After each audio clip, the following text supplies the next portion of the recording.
दोस्तों जय श्री कृष्णा।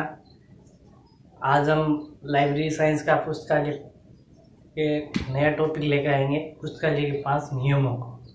पुस्तकालय के 5 नियम है जो रंगनाथन ने बनाए थे, उनके बारे में हम विस्तार से चर्चा करेंगे। उससे पहले हम कल हमने पिछले वीडियो में बताया राष्ट्रीय पुस्तकालय, उसके अंदर जो लाइब्रेरियन थे हमने कम ही लिखाए थे, 4-5 ही लिखाए थे। टोटल लाइब्रेरियन लगभग 12 है, वो हम साथ में आज मैंने कहा एक बार पूरा रिवाइज कर देते हैं। पूरा 12। पहला कौन था? जॉन मैकफेरेट, तब बना था 1901 से 1906 तक। फिर बना हरिनाथ डे, जो प्रथम भारतीय था, प्रथम भारतीय। फिर बने थे जे चैपमैन 1911 से 30 तक। फिर के एम असदुल्ला 1930 से 1947 तक। ये बाद में आज़ादी के बाद ये पाकिस्तान में चले गए थे।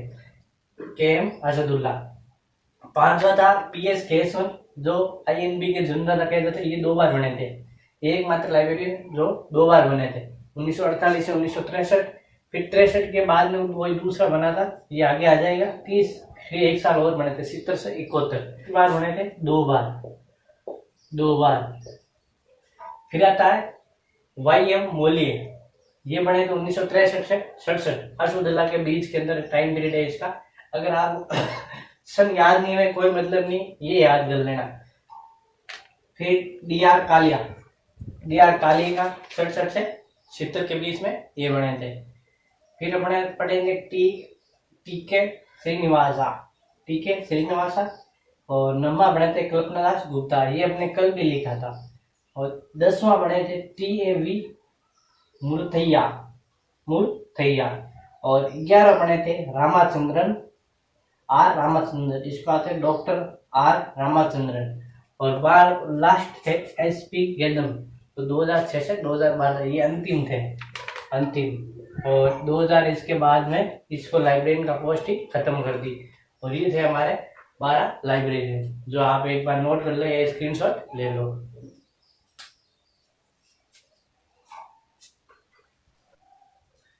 ये है राष्ट्रीय पुस्तकालय भारत के लगभग 12 लाइब्रेरियन।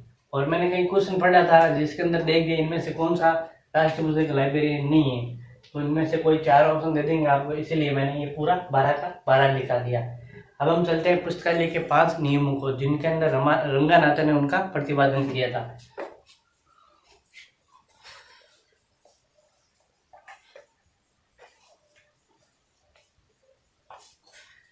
पुस्तकालय के 5 नियम। पुस्तकालय के 5 नियम, इनका दिमाग में कब आई थी? मतलब सूत्रपात। इनके अंदर सबसे पहले लिख देते सूत्रपात। 1924 के अंदर मतलब सूत्रपात हुआ था, मतलब ये दिमाग में आई थी उनके, ये चीज हमको पढ़ानी है। फिर इनका प्रतिपादन यानी कहीं लिख दिया, कब? 1928 या किसी सम्मेलन में बताया गया ये पुस्तकालय के 5 नियम है, इसको हम करें। कहाँ बताया था? 1928 के अंदर। कहाँ बताया था? मीनाक्षी कॉलेज अन्नामलाई के अंदर। मीनाक्षी कॉलेज अन्नामलाई, वहां पर सबसे पहले इन्होंने इनका प्रतिपादन किया। और ये एक सम्मेलन हुआ था, उसके अंदर सम्मेलन था चिदम्बरम के प्रांतीय सम्मेलन, चिदम्बरम के प्रांतीय सम्मेलन में। चिदम्बरम के प्रांतीय सम्मेलन सबसे पहले प्रतिपादन। अगर इनका प्रकाशन पूछ ले, प्रकाशन तो कब हुआ? 1931 के अंदर इनका प्रकाशन। और रिवाइज मतलब दूसरा संस्करण है इसका, दूसरा संस्करण कब हुआ? 1957 के अंदर इनका दूसरा संस्करण हुआ था। और सबसे पहले प्रकाशन 1931 में किसने किया था? माला द्वारा।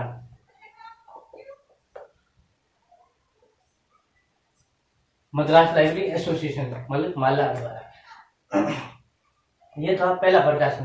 फिर उन्होंने 2006 के अंदर रिवाइज प्रकाशन किया था, जनवरी 2006 के अंदर।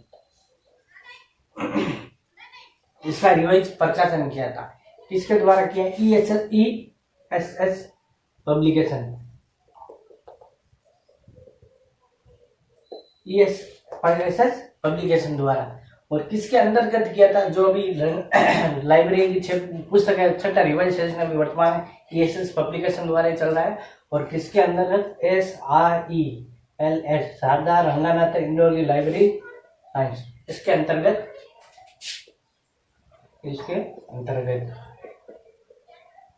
इसका प्रकाशन किया गया था। ये 5 सूत्र थे इनका, जिनको रंगनाथन ने क्या था?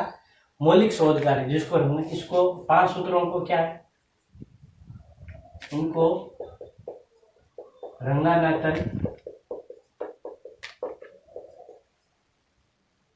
का मौलिक शोध कहा जाता है, मौलिक शोध कहा जाता है। और रंगनाथन ने इसको हाईकोर्ट की संज्ञा दी थी। रंगनाथन ने इनको हाईकोर्ट की संज्ञा दी। हाईकोर्ट की संज्ञा दी मतलब कहीं भी आप कहीं अटको, किसी के अंदर आप अटको तो सबसे पहले आप 5 नियम खोलो, उसके अंदर आपको इसका आंसर मिल जाएगा। ये था रंगनाथन को हाईकोर्ट की संज्ञा थी। और एक है शिवरमन, शिवरमन ने आचार संहिता कहा था। शिवरमन ने इसको आचार संहिता कहा। ये थी हमारी 5 नियम। 1924 1999 कॉलेज चंद्र में प्रांतीय सम्मेलन प्रकाशन 31 के अंदर 2057 है सबसे पहले माला द्वारा। और इनको रंगनाथन ने मौलिक शोध कहा गया था। रंगनाथन का मौलिक शोध इनको कहा गया। और रंगनाथन ने इनको हाईकोर्ट की संज्ञा दी कि आप कहीं पर भी इसके आप अटको तो हम सबसे पहले आप सबसे ऊपर जाओ हाईकोर्ट के अंदर और इसका निवारण हो जाएगा। हाईकोर्ट का मतलब यहाँ है 5 नियम के अंदर जो हाईकोर्ट का काम करते हैं। और शिवरमन नाम का एक वैज्ञानिक था, KM शिवरमन, पूरा नाम था KM शिवरमन। इन्होंने इसको कहा आचार संहिता कहा था। ये थी हमारे रंगनाथन की 5 नियम। अब हम एक एक नियम बढ़ते हैं। सबसे पहले है 5 नियम का पुस्तकालय उपयोग के लिए। नियम प्रथम क्या है?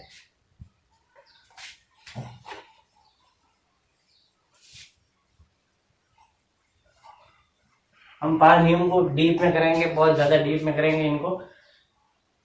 जो भी क्वेश्चन आएगा लगभग इन्हीं में से मिलेगा। आप हर इतना कोशिश करूंगा लिखाने की मैं। तो सबसे पहले है पुस्तक उपयोग के लिए। पहला नियम है पुस्तक उपयोग के लिए है। सबसे पहले क्या है? पुस्तक उपयोग के लिए है। और इसके अंदर अगर पूछ ले प्राथमिकता किसको दी गई है पुस्तक उपयोग के लिए, तो इसके अंदर प्राथमिकता दी है पुस्तकालय को। प्राथमिकता है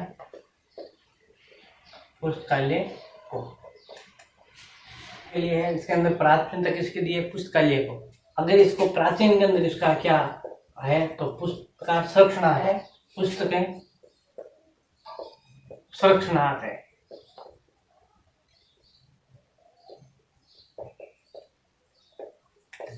प्राचीन के अंदर इसका मतलब यह था सुरक्षा क्या है? संरक्षण के लिए है। अब इसके अंदर हम एक एक बढ़ते हैं। इसका क्या है? तो सबसे पहले मतलब इसके अंदर पुस्तकालय को महत्व दिया। तो पुस्तकालय के स्थान को सबसे पहले इसके अंदर क्या है? पुस्तकालय का स्थान।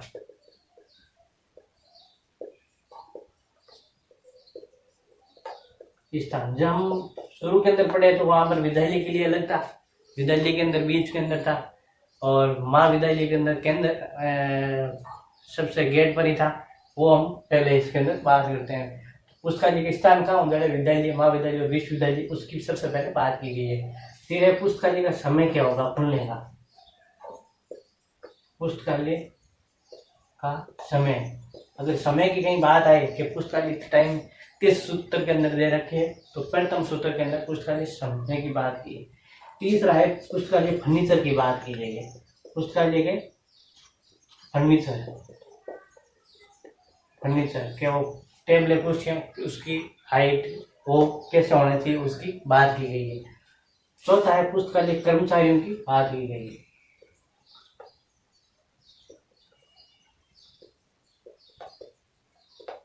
पुस्तकालय कर्मचारी है तो उनकी बात किसके अंदर है, प्रथम सूत्र के ही अंदर की गई है।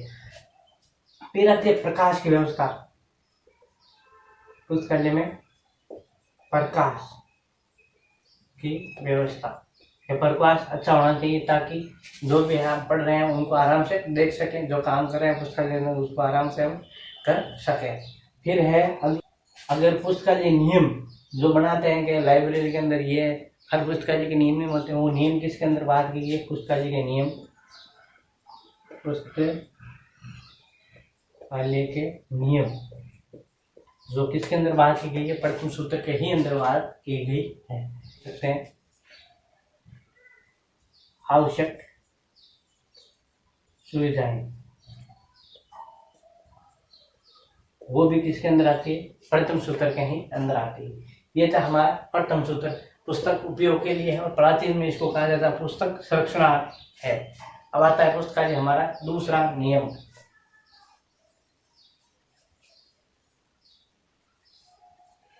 दूसरा नियम क्या है, प्रत्येक पाठक को उसकी पुस्तक मिले।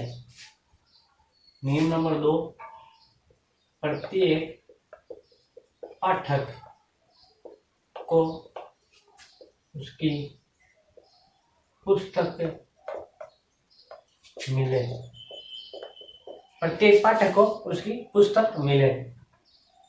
इसके अंदर हम प्राथमिकता देखें तो इसके अंदर लिखा खुद के अंदर, पहले नियम के अंदर पुस्तकालय नियम लिखा ही नहीं था, फिर भी हमने उसको खोल दिया। इसके अंदर सीधा है प्रत्येक पाठक को, मतलब प्राथमिकता किसको दी गई है, पाठक को। अगर आपने प्राथमिकता सोच लिखी इस नियम में ये प्राथमिकता, तो हम कोई भी पुस्तक आराम से कर सकते हैं। हम सीधा ही पकड़ेंगे इस पुस्तक के अंदर क्या प्राथमिकता है। पुस्तकालय के लिए रोशनी होनी चाहिए किस नियम के अंदर है, पुस्तकालय के अंदर, नियम फर्स्ट के अंदर, तो हम जाएंगे सीधा फर्स्ट के अंदर।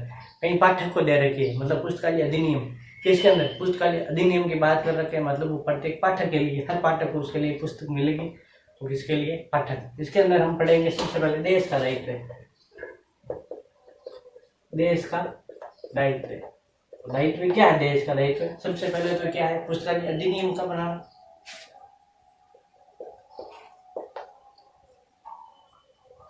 अधिनियम, तो पुस्तकालय अधिनियम इसीलिए दूसरे सूत्र के अंदर दिया गया है, क्यों, वो देश का दायित्व है। दूसरा है वित्त का प्रावधान। वित्त का प्रावधान, वित्त उपलब्ध कराना देश का दायित्व। तीसरा है संसाधन सहभागिता या पुस्तकालय सहयोग कह सकते हैं इसके, पुस्तकालय सहयोग, सहयोग जिसको अब वर्तमान में कह रहे हैं संसाधन सहभागिता, वही नाम है सेम ही, ये हम देश के दायित्व है यहाँ। अब इसके अंदर आते हैं प्रशासन के क्या दायित्व है, संस्था के या प्रशासन के दायित्व है, प्रशासन के दायित्व है।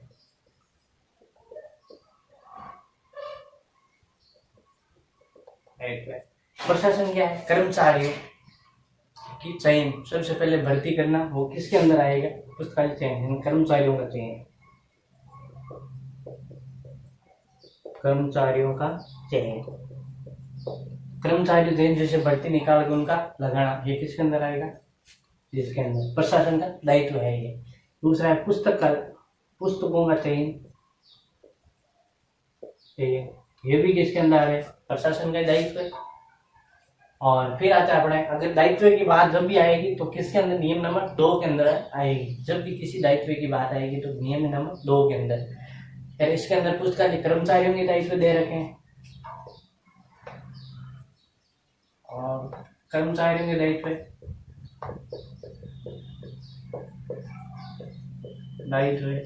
और इसी के अंदर हम और बात कर सकते हैं तो पाठकों के दायित्व भी दे रखे हैं,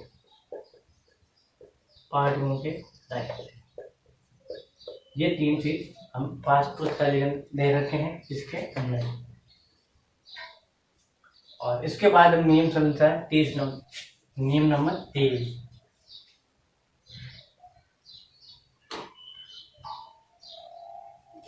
नियम नंबर 3 क्या है? प्रत्येक पुस्तक को उसका पाठक मिले। ये नियम नंबर, सिर्फ दूसरे के अंदर मोनिफाइड मतलब दूसरे का रिवाइज ही किया हमने, 2 वर्ड इसको चेंज किए, बाकी मैंने वही बोल रखा। मतलब इसका पूछ ले इसका पूर्व कौन सा है, पहले दूसरे का पूर्व है तीसरा और तीसरे का पूर्व दूसरा, इसीलिए मैंने ये मिटा के आपको यही समझा दिया, ये इसीलिए मिटाया गया है। अगर इसके अंदर बात करें कि इसके अंदर प्राथमिकता किसकी दी गई है, तो इसके अंदर प्राथमिकता दी गई है पुस्तक को, पुस्तक को प्राथमिकता दी गई है। इसके अंदर अब बात करें तो मुक्त द्वार प्रणाली, जिसको हम ओपन एक्सेस सिस्टम कहते हैं, ओपीएससी ओपन एक्सेस सिस्टम, किसके अंदर आता है? नियम नंबर 30 के अंदर मुक्त द्वार प्रणाली। इसके अंदर शेल्फ की व्यवस्था, मतलब किस तरह पुस्तकों का रखा जाए, वो भी इसी के अंदर आ जाएगी, शेल्फ की व्यवस्था। पुस्तकों को किस तरह शेल्फ में रखा जाना है वो इसके अंदर आएगा, शेल्फ की व्यवस्था या शेल्फ व्यवस्था। आगे बात करें इसके अंदर तो सूचीकरण, कार्डों को कैसे किया जाता है, सूचीकरण भी इसी के अंदर आएगा। सूचीकरण, पुस्तकों को किस तरह उसका सूचीकरण किया जाएगा, किस तरह उसका वर्गीकरण किया जाएगा, ये भी इसमें आएगा। मतलब तकनीकी विभाग जो भी कार्य हैं वो इसके अंदर आएंगे, शेल्फ की व्यवस्था, सूचीकरण, वर्गीकरण। फिर इसके अंदर है कोई जैसे प्रचार सेवाएं, प्रचार सेवाएं किसके अंदर आएगी? इसी के अंदर प्रचार सेवाएं, इसके अंदर प्रचार सेवा भी इसके अंदर है। प्रचार और अनुपयोगी पुस्तकों का क्या करना? प्रदर्शन करना, अनुपयोगी पुस्तकों का प्रदर्शन, ये भी किसके अंदर आएगी। फिर आता है पुस्तकों की सूची बनाई जाती है हमारे पुस्तकालय में, उन सूची का वितरण किसके अंदर आएगा? इसी के अंदर। तो यहाँ और लिख देते हैं, पुस्तक की सूची का वितरण, पुस्तक सूची का वितरण। जहाँ भी पुस्तक आएगा जिससे लगे आपको ये पुस्तक इम्पोर्टेंट दी गई है, उसके अंदर ये सारे नियम आ जाएंगे। अगर और बात करें तो संदर्भ सेवा, संदर्भ सेवा इसके अंदर है, नियम नंबर 3 के अंदर बात की गई है। ये हमारा अपना प्रत्येक पुस्तक को उसका पाठक मिले, नियम नंबर 3। अब नियम नंबर 4 करते हैं हम।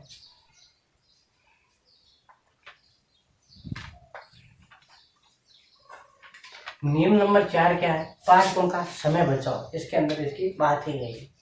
नियम नंबर 4, पाठकों का समय बचाओ। इसके अंदर बात की गई है समय बचाए या बचाओ, एक ही बात है, बचाए लिख लेते हैं, पाठकों का समय बचाए।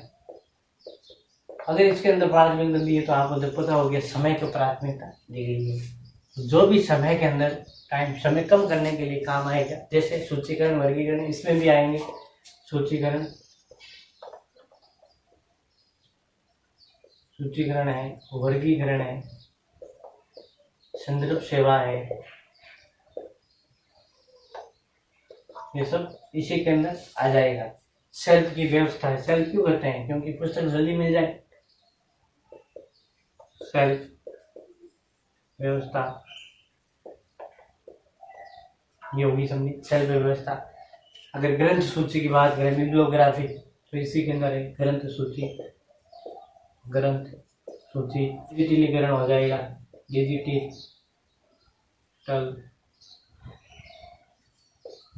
डिजिटल मतलब आधुनिकरण, आधुनिकरण। जो पुस्तकालय के सॉफ्टवेयर हैं वो किसके अंदर आ जाएंगे? इसी के अंदर आ जाएंगे।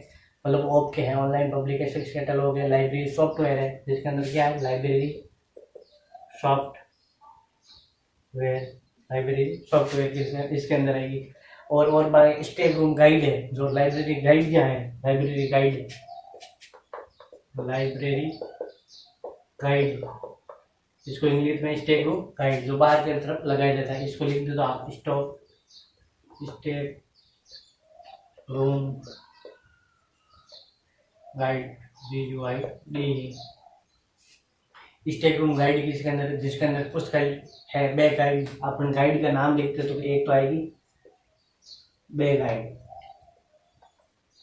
बे गाइड, वे गाइड, ये है गाइड जो किसके अंदर आती है, हमारे प्रत्येक पाठकों का समय बचाओ। पाठकों का समय बचाओ मतलब इसके अंदर किसको इम्पोर्टेंट दी गई है, समय को इम्पोर्टेंट दी गई है। और अगर पुस्तकालय पाठक दीक्षा है वो भी किसी के अंदर आएगी, यही। अगर इसके अंदर और लिख लेते हैं तो पाठक दीक्षा, पाठक दीक्षा। क्यों पाठक दीक्षा किस लिए जाती है, पुस्तकालय के बारे में जानकारी दी जाती है ताकि वो कभी कभार आए, जब भी आए तो कम समय के अंदर वो पुस्तकालय के अंदर अपनी पुस्तक निकाल के ले जा सकता है, इसीलिए पाठक दीक्षा दी जाती है। नए पाठकों को जिनको पुस्तकालय की जानकारी नहीं, उनको पुस्तकालय की जानकारी दी जाती है। ये वह नियम नंबर हमारा 4। लास्ट नियम है पुस्तकालय वर्धन की संस्था है।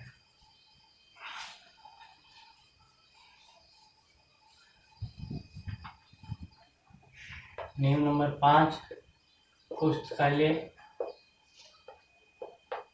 एक वर्धनशील संस्था है। संस्था है मतलब एक जीव की बात की गई है। पुस्तकालय वर्धनशील मतलब ऑक्सिम, ऑक्सिम मतलब जीव, उसकी एक बात की गई है। इसके अंदर पुस्तकालय कर्मियों की संख्या से संबंधित है। अगर इसके अंदर पूछ ले तो ये किससे संबंधित है, पुस्तकालय कर्मचारियों की संख्या से। पुस्तकालय कर्म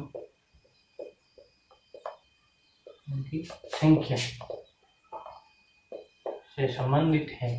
पुस्तकालय कर्मचारियों की संख्या संबंधित किससे, ये आ जाएगा संबंधित, पुस्तकालय कर्मचारी संख्या से संबंधित है ये। और अगर प्लानिंग प्रबंध किसकी बात करें तो ये भी इसके अंदर आ जाएगा। जैसे प्लानिंग, प्लानिंग कर ली किसी की, प्लानिंग है, प्रबंध है या संगठन है। प्लानिंग लिख दिया हमने मतलब प्रबंध करना, संगठन हो गया, मैनेजमेंट करना लिख दिया, इससे संबंधित है, संबंधित है। ये हमारे पुस्तकालय के 5 नियम जो हमारे यहाँ पर बताए गए हैं मैंने। पर पुस्तकालय एक वर्धनशील संस्था है मतलब इसके अंदर 3 कारक दे रखे हैं पुस्तकालय के, जो पुस्तक पाठक और कर्मचारी हैं, जो किसके अंदर है, पुस्तकालय एक वर्धनशील संस्था के अंदर। इसलिए अभी पिछले एग्जाम क्वेश्चन आया था, पुस्तक पाठक और कर्मचारी किसके द्वारा रंगानाथन, क्यों रंगानाथन ने 5 सूत्र के अंदर ये बात की गई। कारक कौन से है, पुस्तक पाठक और कर्मचारी, इनडायरेक्ट ये इसी से संबंधित था, पुस्तक पाठक और कर्मचारी। अब वो सवाल को तो क्वेश्चन पूछा था वो इसी से संबंधित था क्योंकि इसने 5 नियम से उठा के पूछ लिया था। ये हुआ हमारा पुस्तकालय के 500 नियम।